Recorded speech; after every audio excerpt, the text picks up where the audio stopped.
Hey there, I'm going to show you how to do Warrior One. So many people do this pose over and over again on their yoga mat, and so many instructors teach it over and over again on their mats. And to be quite honest with you, it drives me crazy because most of the time this alignment gets so relaxed and becomes so off that we forget one of the most important things about yoga. And the asana work of yoga, which is the posture work of yoga, is the bandhas, is locking them in. And in Warrior One, for some reason, everybody just gets lazy. I've seen practitioners that have practiced for 10, 20 years, and their hips are just all over the place, especially us gals. So what we're gonna do is we're gonna stand at the top of our mat in Tandasana. I'm not gonna get all deep descriptive in Tandasana, but I'm gonna show you a little trick. So here's the top of my mat today. Maybe you'll be somewhere else tomorrow. My soles and the feet are just together. I'm not gonna get all extravagant in it, but I want you to bend your knees and pull your pelvis forward. So my pelvis is coming forward, and my pelvis is gonna stay forward the whole time. I'm gonna straighten out your legs and shoulders down and back. The rib cage is slightly over the thighs to keep the abdominals engaged as well. Now just step back. Let's be illegal. How about that? Let's step back right first and bend our left knee first. So step back right there. Now this is the common thing I see over and over again. It's like this. I'm a bird of paradise, yes. No, you don't want that.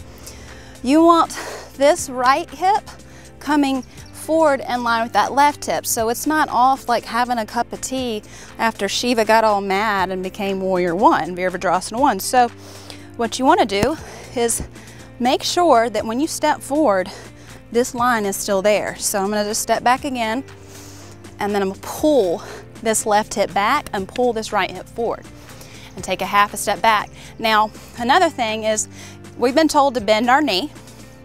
Well, a lot of us will half bend our knee. You wanna bend your knee, funny enough, slightly over the heel, which is very uncommon. And now this is gonna change. So you've gotta pull it in line. Now this bandha right there is not where it's supposed to be.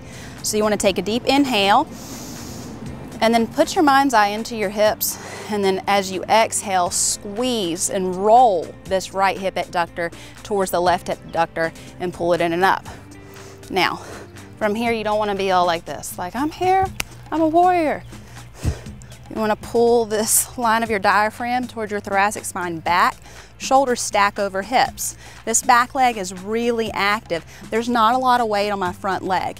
Inhale, lift the arms up. Now as the arms lift up, you don't want to lift them up and around because you lock your shoulders out. All of a sudden, I just got like an inch of height. Okay, so you want to bring it up and palms the hands together. They glue together. And I'm so into the idea of palms of the hands glued together, or the thumbs being open, that's okay too. But glue everything together so you don't push all your energy around the room. Don't cross your thumbs because we're not igniting our chakras right now. So inhale, lift up, and exhale. Now scoop in the pelvis. There's heaps going on right now. We're igniting the Uddiyana Bandha line all the way up to the Jalandhara. And your Drishti, your point of focus, is on your hands, but you're not dropping the weight of the head back like a cannonball. If you're doing this right, that back leg, you're really cutting off a little bit of circulation, and then squeeze your inner thighs. Squeeze them as tight as you can. And if this is difficult for you, first time doing this, you want to drape the right arm over and really pull the hips in. And exhale. Same thing on the right side. You step back left. All of a sudden I tend to slide into my right hip, so I really just have to come here. So even though the hips are in alignment, the one thing we have to pay attention to is that scoop, and then the shoulders are down and everything is rolling up. In yoga, you call this whole circle, this wheel of light, the Karmanati channel. So the light of Om, Ah at the throat, Oo at the belly, and at the pelvis are lighting up through your breath. So you can feel your entire spine. And you're really squeezing your glutes in the backs of your legs. I'm gonna take another little bitty step back. And grounding myself.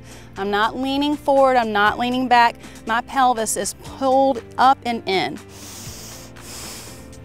Eyes on the horizon.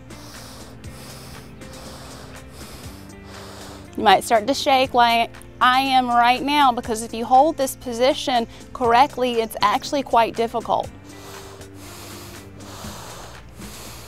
And step it up.